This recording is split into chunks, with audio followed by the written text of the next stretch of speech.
So firstly, Joey, take us back to Saturday in the changing rooms. What was it like, the scenes of celebrations after beating the world champions? Yeah, it was great fun. I think it was obviously such a tough game that there was a lot of sore bodies, but there was a huge amount of happiness, and everyone had put so much work into that, especially it being our first game of the series. It was quite a quick turnaround into when we got into camp, into playing, so we were delighted with how that went, and yeah, it was just shows where we are right now and how much we can trust our game. You've been involved in some big wins in your time, New Zealand, England. How did this differ in any way? I think when it comes to these games where they're so tight, it's the little margins that make the big difference. So I think it was that again on the weekend, and the forwards really fronted up and the backs delivered on the back of it, I think. So yeah, incredibly special, and those are the days you remember at the end of your career, and yeah, it was a special day. Some of the hits that were going in seemed absolutely massive. You could hear from the sound from the crowd. Yeah, it was. They were a big team, the South Africans, and they come out and having played with Damien for a few years in Munster, just seeing how hard he hits, and everyone in their team could do it. So yeah, it was a big challenge. Moving on, Fiji this weekend.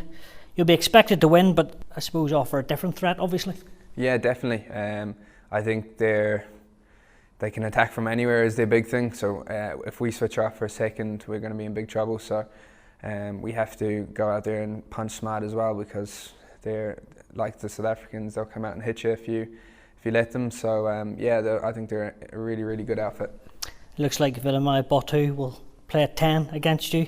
He's normally at 12, so you're going to have to be defensively on your money as well. I know, massively, and there's a few, the list goes on really throughout their squad of guys running down your channel. But yeah, look, I think it's going to be a good test for us, and looking forward to it.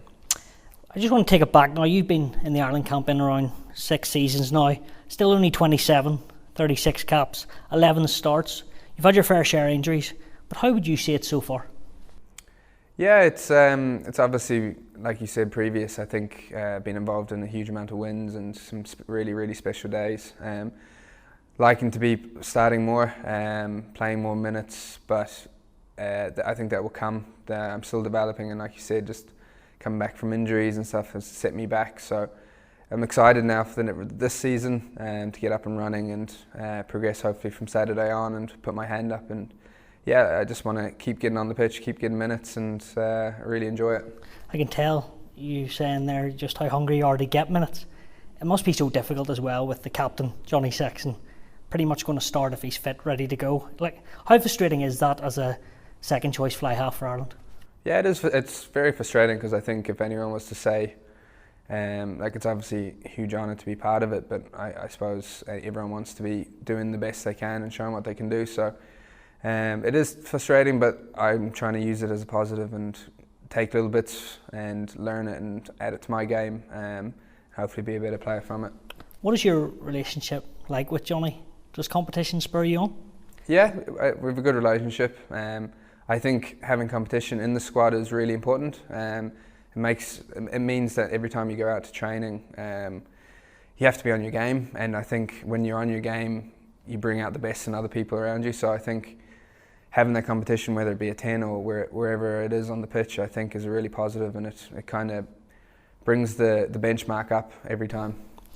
What do you say when the outside public say, Ireland, if Sexton goes down injured, Ireland are going to struggle? How does that feel to you coming in there? I don't agree with it, but I understand Johnny's been there for so long, and like, he's been there at the forefront of all the big wins, so like, I can completely understand, but I don't think it's a very fair reflection. But look, people are free to their opinion, but hopefully this weekend I can put my hand up and show them that they're not right. Yeah, hopefully you can do that, but I suppose you see it as the more minutes you get, the better you're going to get. Yeah, hugely. I think having a few games back to back, starting at 10 in Ireland, I think I'll really get into my form, so hopefully you can do this series and then pushing into the Six Nations. What about the 10-15 situation? Is it distracting going back to 15 if you want to stamp down your authority at 10? Yes and no. I think sometimes, like I just said, sometimes getting a rhythm at 10 is a big thing for me. So you can get 3 or 4 games you can really get into your flow. But then I suppose playing at 15 is quite similar to playing at 10 as well, so there is definitely positives from the two. For example, if you're defending as a 15 against a 10, you can kind of see what's hard to defend and what's easy to defend, so then I can adapt that into my game as a 10. So definitely has its positives and negatives, but I suppose I want to keep pushing forward for 10, so I get as much minutes there. Yeah, you said that you want to stamp your authority at 10. If you're needed to play at 15, you will obviously do that, but 10 is where you want to go forward. Exactly, yeah. What about more competition coming through? Kieran Frawley, Jack Crowley. You said it's good earlier, but there's 4 good fly halves there. Yeah, it is. We see guys coming through and they're doing so well. I suppose it does spur me on, and I think it makes me want to work harder. But I have a great relationship with them, and I wouldn't ever try and put them down, and it's great to see them coming. And to be honest, I think it's a positive. Like I said earlier, I think for them coming through, and then it puts pressure on me then to get better and keep improving, and not just kind of sit on my morals and not adapt and not improve. So I think it's a great thing, but it's great to see, and I know Jack obviously from being in Munster really well, so it's great to see him coming through, and I think he's a hell of a player. It's refreshing to hear you say that about other 10s, because you're all fighting for one jersey. How much better do you think Joey Carbery can get over the next couple of years? Massively. I think I want to get better every day, and I have a good understanding for how to do it, so it's just being patient is probably the hardest thing about it. It's hard to change such a big thing overnight, so keep working on little things and they turn into big things, and then, like I said previous, just getting the minutes and being able to practice them on the big stage. It's all well and good doing them in training, but until you do that on the pitch is when you really know you're able to do it. So yeah, I think if I can keep going the way I am, touch wood, stay injury free, and yeah, I think keep improving every day. A couple more from me. This current Ireland team that you're playing in, why is it so special? I think it's how close we are on and off the pitch. Obviously, when we're on the pitch, we're close and we've got our little moves and everything like that, but then none of that comes unless we have what we've got off the pitch. Like, we're all really good friends. We do fun activities as a social committee and trying to get things together. And I think it's such a important way for people to bond, and then you get to know them and you put those kind of spur-on chats off the pitch about stuff on the pitch. So yeah, I think it's just how close and together we are. I know you're going to say one game at a time, but have you allowed your mind to wonder that in 12 months' time Johnny will retire and the shirt, if you're good enough, will be yours?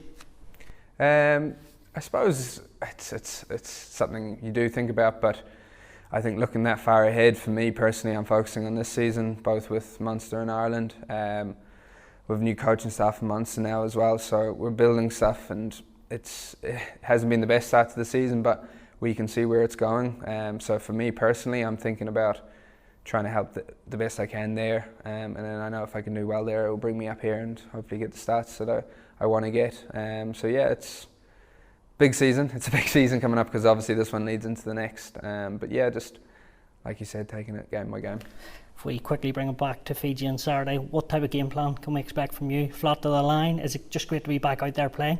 Yeah, I think so. It obviously depends on the speed of the ball. I don't want to be running into some of those big guys either, but I think I think the team's in a really good spot. Training's been really good this week. Really good flow to it. So yeah, looking forward to it and hopefully taking a few opportunities. And finally, your short-term aims, what are they, Joey?